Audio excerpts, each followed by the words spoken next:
guys! Welcome to panibagong vlog na naman ng isang 20 years old asawa sa province village.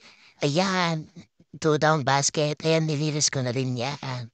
Ayan, pati yung naba, sinunod ko na. At napakarami talaga. Ayan, nilikuan ko na rin dito yung alaga namin si Lovely. Love na love namin yan si Lovely. Oh my God, kita naman saan yun. Ayan, kausap ko din yung nanay ko kasi sabi ko, yung aso niya na medyo matapang. Kaya ko liguan at liliguan ko din. Okay lang na mabasa yung upuan nila kasi nakapato siya sa upuan.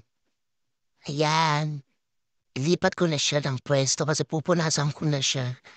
Ayan, tapos pupasok na siya sa bahay. Ayan, pinasok ko na sa loob ng bahay. Tinanong ko kung fresh daw. Okay na daw siya. Tapos sinunod ko na nga itong si Chilo ni Mama.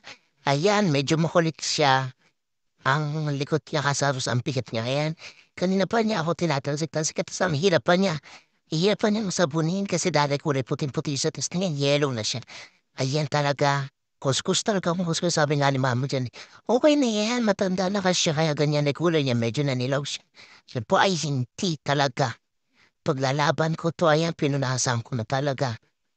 Tapos ko nakita niya, wisik-wisik pa siya. Sana pala nagsabay na lang kami maliko. Ayan, tilig-tiligan ko nangyari. Pero totoo naman, pero malapit na umulan yan. Pero sayang kasi ang tubig ko itatapon na. And here na nga, magbabay na ako dito. Sobrang haba na. Bye-bye. Thank you for watching.